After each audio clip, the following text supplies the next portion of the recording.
अब आगे हम कुछ आसन दिखला रहे हैं योग के।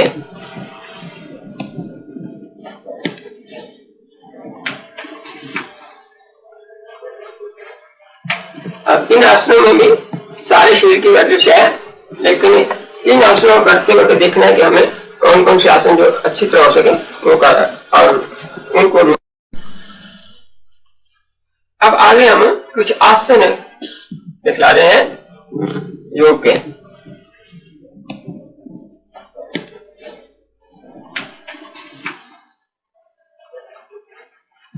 अब इन आसनों में भी सारे शरीर की वर्जिश है, लेकिन इन आसनों को करते वक्त देखना है कि हमें कौन कौन से आसन जो अच्छी तरह हो सके वो कर और उनको रोज कर सकते हैं या किसी दिन हम बदल बदल कर कर सकते हैं, क्योंकि आसनों की संख्या बहुत है। पहला आसन जो हम कर रहे हैं वो है कोणासन।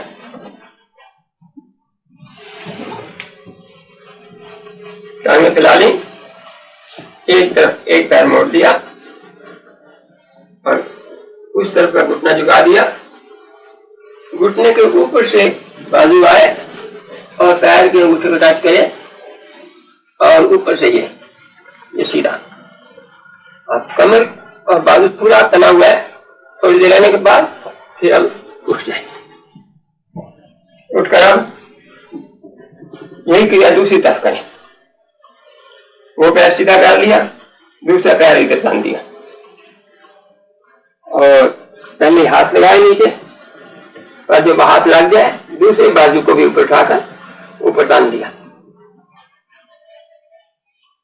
और वापस। और एक बार हम जैसे एक बार लगाया है, 2 बार 3 बार भी पैरों को इस तरह लगाकर फिर आप ऊपर खड़े हो सकते हैं। और जितने आसन कर रहे हैं, कई लोग आसनों के साथ प्राणायाम श्वास को रोकना लेना भी करते हैं, परंतु हम उसको ठीक नहीं मानते, क्योंकि प्राणायाम की क्रिया अलग होनी चाहिए, आसन शरीर का क्रिया है इसको अलग होनी चाहिए।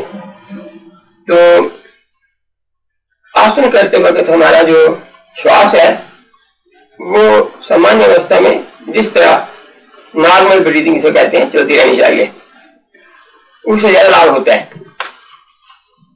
नहीं तो हमारी जो अटेंशन है वो डाइवर्ट हो जाती है, दूसरी तरफ चली जाती है, न शरीर की तरफ पूरी जाती है न श्वास की तरफ पूरी जाती है। इसलिए हम श्वास को नॉर्मल रहने देते हैं, सामान्य अवस्था में श्वास चलता है और हम देखते हैं कि कौन से अंग पर दबाव पड़ रहा है, उस अंग की तरफ यादें रखते हैं। ये कोणासन है। इस प्रकार हम दूसरा आसन करेंगे उत्कटासन। और उत्कटासन में ये पैरों के अंदर एड़ियां और पैर के पंजे एक सीध में रखते हैं, उनके अंदर कोई 5 इंच का अंतर एड़ियों में भी और पैरों के अंगूठों में भी, और सीधा खड़े होकर ये हाथ उन्हीं पर रखते हैं और धीरे धीरे कमर सीधी रखते हुए हम घुटनों को झुकाते चले जाते हैं और जमीन की सीध में ऊपर की टांग को ले आना, कुर्सी की पोजीशन में आ जाना या थोड़ी देर रुकना। अब इस पर बड़ा टांगों पर दबाव पड़ता है, घुटनों पर भी, पैरों पर भी, कमर पर भी। फिर धीरे धीरे उठना।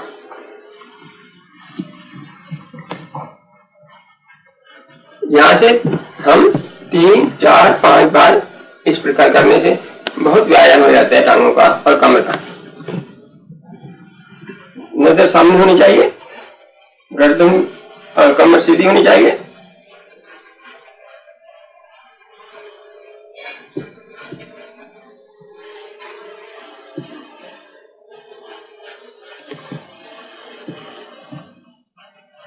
और फिर जितनी बार करने के बाद हम हाथ नीचे कर लें और टांगों पर बड़ा काफी दबाव पड़ता है, आप टांगों को उठाकर थोड़ा हिलाकर विश्राम भी दे सकते हैं। तो ये इसका नाम था उत्कटासन। अब और आसन जो दिखला रहे हैं वो है पाद हस्तासन।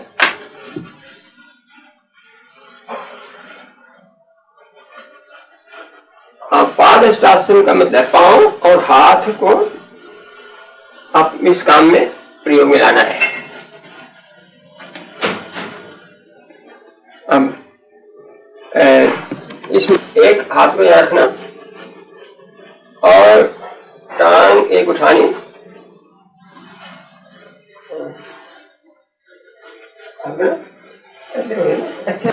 जिस तरफ का हाथ उठा हुआ है उधर टांग उठे और दूसरे हाथ से पैर के अंगूठे को पकड़ना और टांग को सीधा करके दोनों, और नीचे भी टांग सीधी ऊपर भी टांग सीधी, और करके फिर वापस आना यहीं से।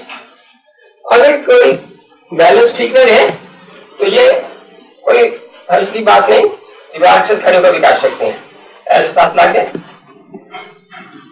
और ये उसी तरह करके तो ये इसमें कोशिश करनी है दोनों कमर सीधी और नीचे की टांग सीधी और ऊपर की टांग सीधी, जितनी देर ठीक सके ठीक है। फिर इस तरह भी काट सकते हैं, वापस सीधा कर सकते हैं ऐसे।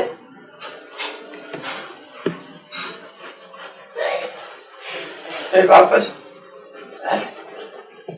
अब ये चीज दूसरी टांग से, इसमें ख्याल रखना है कि जो टांग और वही हाथ उठाना है।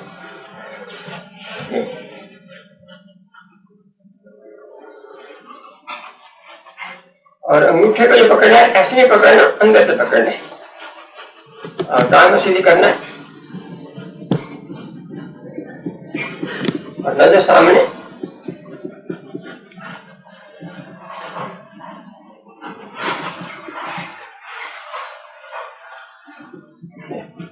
नीचे आकर रेस्ट ले लेनी है। इसमें टांगों की एक्सरसाइज होती है, कमर की होती है, बाजू की होती है, कंधे की होती है, सारे शरीर की दोनों साइड से बहुत अच्छा व्यायाम हो जाता है।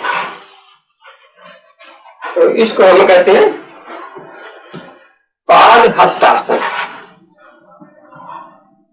अब अगला आसन जो कर रहे हैं उसका नाम है हस्तपाद अंगुष्ठासन।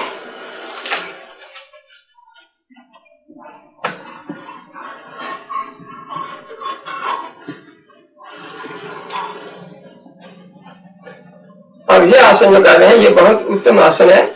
इसमें शरीर को पहले ऊपर करना होता है और एड़ी उठा देनी, पूरी एड़ी उठा दी, पंजों के ऊपर खूब सिर को करना, जितना ऊपर काट सकते हैं। और बच्चों को ज्यादा करें तो बच्चों का कद लंबा हो जाता है। फिर एड़ी नीचे लगा देनी और हाथों को पांव तक ले जाना, पैर के अंगूठे को टच करना और कोशिश करनी फिर उसके बाद सिर जो है घुटने के साथ लगे जितना जा सके, लेकिन घुटने सीधे रहे। कुछ देर यहाँ टिकने के बाद आराम से बैक उठ जाना, उठना खड़े जाना। आप जब नीचे गए थे तो खून का दबाव सिर की तरफ आया था, अब खड़े हो गए जब तो वो खून का दबाव वापस जा रहा है। तो ऐसा लगेगा कि हमारा सिर जो है वो उसमें बहुत आराम मिल रहा है सिर को। तो ये इसमें कितना टाइम लगेगा? कम से कम आधा मिनट ऊपर खड़े रहना ताकि शरीर पूरा तना जाए। आधा मिनट नीचे आकर नीचे खड़े झुक के रहना और सिर नीचे घुटन कर लगाना और आधा मिनट इस तरह खड़े रहना। तो एक बार करने में 1.5 मिनट कम से कम लगेगा। तो इस तरह 2-3 बार करने से हमारा पूरा व्यायाम होगा। तो ये आसन बहुत उत्तम आसन है, जिसमें सिर से लेकर पांव तक और बाजुओं का भी एक्सरसाइज साथ हो जाती है। तो ये है। अगला आसन है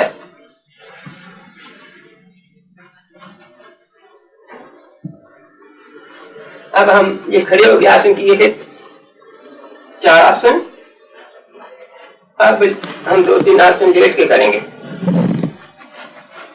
ये आसन जो कर रहे हैं इसका नाम है उत्तान पाद आसन। इसको हम सीधा लेट जाते हैं। अब ये आसन जो कर रहे हूं मैं, इसमें अंतों को खास लाभ पहुंचता है। अंतों को प्रसाद दबा पड़ेगा। तो कैसे? पैरों को तान देना है, धीरे धीरे पांव को ऊपर उठाना है।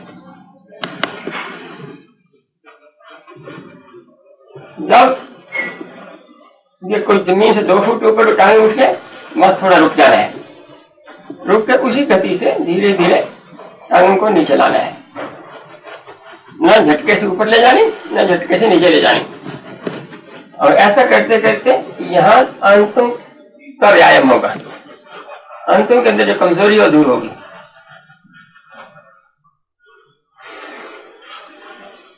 हम और ये 3 बार भी ऐसा करें तो लगभग 1.5 मिनट इसमें लग जाएगा। धीरे धीरे उठाना, धीरे धीरे ले जाना।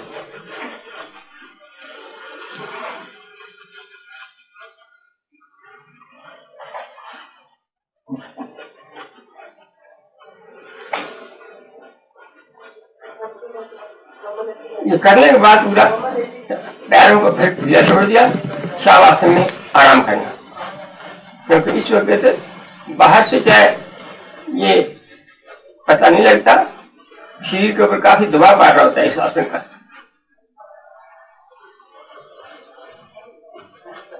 और इसके बाद बैठ जाना।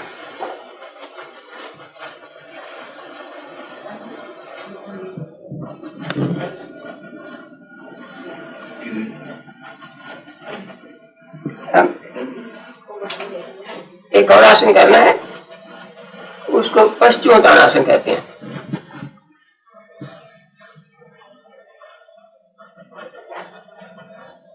वो इस पोजीशन में बैठकर पैरों को अंगूठे पकड़ लेने, यहाँ से ये बाजू अंदर है, घुटने बाहर है, कमर सीधी है। और कोशिश करनी पहले स्ट्रेट हो जाना, सीधे हो जाना। इस पोजीशन में अंगूठे उंगली पकड़े हुए हैं, ये हाथ का अंगूठा ऊपर है, तो पूरी पकड़ ली है हाथों ने पैरों के अंगूठों में। अब टांगे धीरे धीरे सरकाते हुए सीधी डाल देंगे। अब ऐसा करेंगे, देखेंगे कईयों की टांग नहीं ताकि सीधी होती है और कईयों की पूरी सीधी हो जाती है। घुटने जमीन पर लगने चाहिए, सीधी होनी चाहिए। अब इस पूरी टांगे पैर के अंगूठे से लेकर और गर्दन तक और बाजुओं भी सिर के तने हुए हैं, पूरा सिर तना हुआ है। अब कोशिश करनी है जितना सिर नीचे जाए तो ले जाना और कमर को तना हुआ आएगा। फिर जितना ऊपर आए ऊपर ले जाना, घुटनों तक सिर लगे, घुटनों तक सिर लगा, फिर ऊपर आना। तो इस प्रकार करने के बाद हाथ छोड़ देना, घुटनों पर हाथ रखकर सिर को ढीला छोड़ देना। योग की व्यायाम में नाड़ियों को तैरना और ढीला छोड़ना, ताकि हमारी नाड़ियों की जो है उसके अंदर वो नरम रहे। जैसे रबड़ की नाड़ी होती है, उसको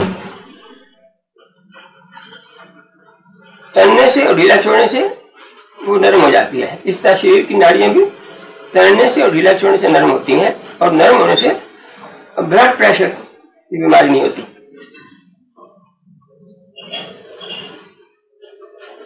तो दोबारा करना हो तो फिर उसी पोजीशन से यहाँ है, पकड़ा, सिर को तना, तन का धीरे धीरे आगे, ऐसे पूरा सीधा किया, सिर नीचे जितना कर सके। अगर कमर बचपन में तो सिर जरूर नीचे लग जाता है, लेकिन ना लगे तो कोई बात नहीं, जितना सिर नीचे आ वही किया, करके फिर ऊपर किया, 2-3 बार ऊपर नीचे किया, तो फिर किया। कोशिश करनी है बाजू सीधे रखने की। कई ऐसे बाजू काट लेते हैं, वो भी ठीक है, परंतु सीधे रखने में ज्यादा लाभ होता है, बाजू में तने ज्यादा जाते हैं। और पर रेस्ट दे दी और ऐसे बस। ये पश्चिमोत्तानासन है।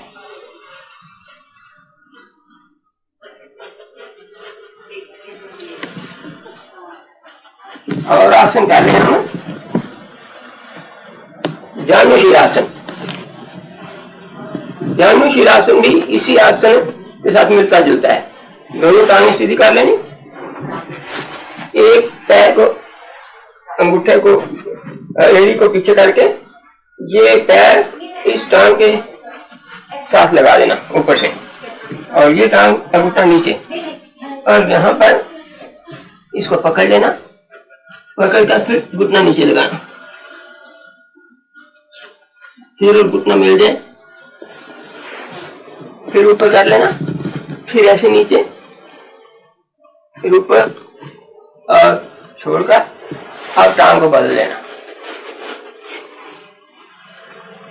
फिर ऐसे सीधा करके पकड़कर फिर नीचे से फिर ऊपर, तो ऐसे करके फिर अंत में दोनों टांगों को सीधा करना, सर के रेस्ट करनी। अगर शरीर के अंदर दिखाई तो ज्यादा कड़ाव आ गया है कमर के ऊपर, तो इसको हम लेट कर भी रेस्ट ले सकते हैं, या और ज्यादा हमने कमर को सीधा करना है तो यहाँ पीछे हाथ रखकर ऐसे ऊपर उठ गए तो फिर नीचे हो गए। तो किसी तरह कमर के अंदर ज्यादा अकड़ गई है, ठीक हो जाएगी। और शवासन किया,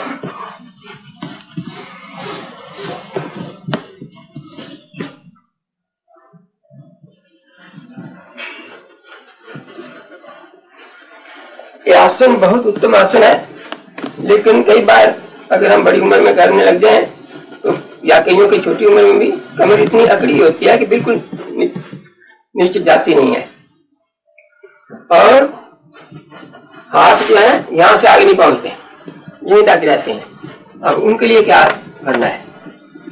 उनके लिए यह है कि टांगें फैला दें, हाथ यहाँ रखें, ऐसे ऐसे अभ्यास करते रहे। कुछ दिनों के बाद यहाँ का यहाँ हाथ यहाँ पहुंच जाएगा, तो पहुंच जाएगा, फिर यहाँ से ठीक होने लगेगा। लेकिन आरंभ के लिए इतने जब तक ना पहुंचे, धीरे धीरे ये स्विंग करते रहे, झटके आराम में, झटका नहीं देना, आस्ता आस्ता उसको झुलाना है शरीर को, झुलाते झुलाते इस आसन में फिर सफलता होने लगती है। तो इसको पश्चिमतान और जानु शीरासन दोनों एक तरह के हैं। पश्चिमतान दोनों टांगों को फैलाते हैं, जानु शीर में बारी बारी हम एक एक करके फैलाते हैं। तो लाभ लगभग दोनों का एक जैसा ही है।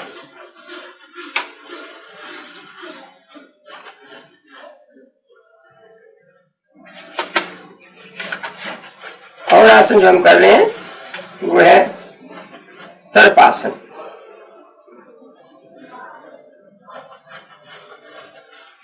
सर्पासन जो है ये हमारे पेट के लिए और गर्दन के लिए बहुत अच्छा व्यायाम है। इसमें हमने लेट जाना है ऐसे,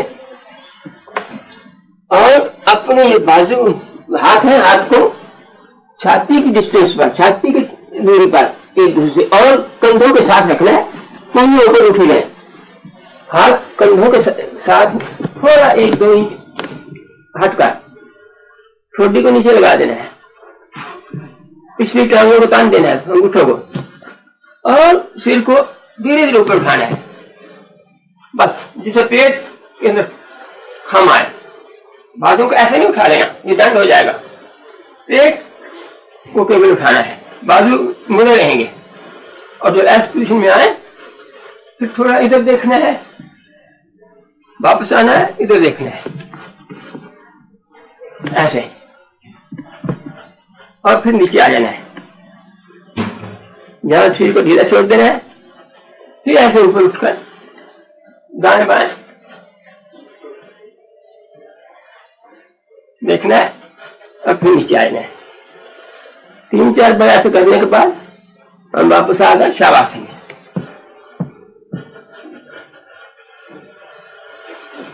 तो ये सांप की तरह आसन है, इसलिए सर्पासन कहते हैं। तो अपने गर्दन को सांप की तरह इधर हिलाते हैं और अपने सिर को उठाते हैं।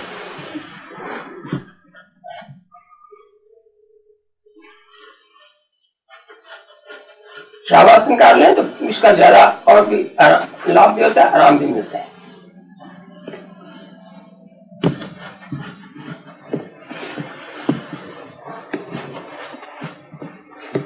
अब एक और आसन कर रहे हैं, इसको हम सर्वांग आसन कहते हैं। सर्वांग आसन सारे अंगों का आसन है, समझा जाता है।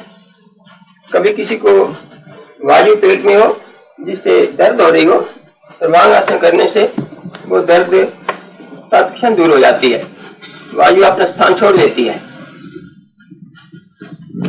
और भी इसके अनेक लाभ हैं। सिर की तरफ घूम जाता है, दिमागी ताकत बढ़ती है, आंखों को भी लाभ पहुंचता है, गर्दन को भी लाभ पहुंचता है। तो इसको इस तरह करना है।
इस आसन का शवासन करना बहुत जरूरी है।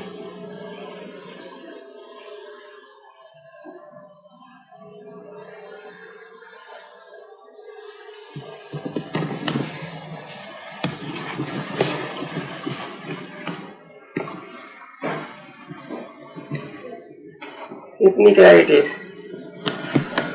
कर रहे हैं। जो शीर्षासन, शीर्षासन आसनों का मुखिया है और इसलिए भी इसको शीर्ष कहते हैं। और दूसरा, इसको सिर पर खड़ा होना होता है सारे शरीर को, इसलिए भी शीर्षासन कहते हैं। और ये सिर को लाभ भी पहुंचाता है, परंतु ये गुरु की देख रेख में करना चाहिए, क्योंकि दिमाग बड़ा कोमल अंग है। इसके ऊपर कितना बोझ पड़ना चाहिए या कितना नहीं पड़ना चाहिए या बिल्कुल नहीं पड़ना चाहिए, ये जो कराने वाला है वो देख सकता है। तो इसको इसलिए हमेशा गुरु की देख रेख में करना चाहिए। इसे जितना नहीं करना चाहिए उतना कर लेंगे तो हानि भी हो सकती है। पर तो करना कैसे है, ये इसकी विधि यह है कि इस पोजीशन में आकर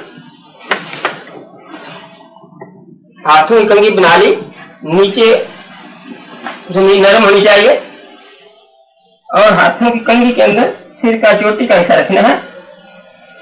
ये पोजीशन मान जाए, थोड़ी देर यहाँ ठहरा ताकि सिर के ऊपर बोझ धीरे धीरे आए। फिर ये टांगे उठाएं, टांगे उठाकर कोशिश करें टांगे उठे।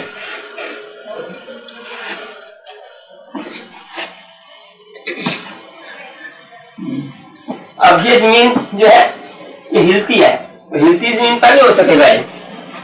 और इसको हम सख्त जमीन पर करेंगे।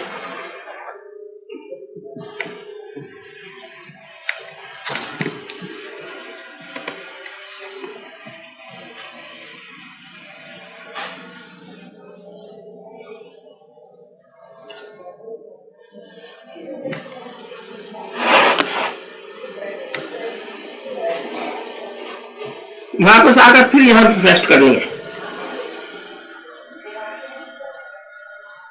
और फिर देख कर रेस्ट करनी है शवासन में।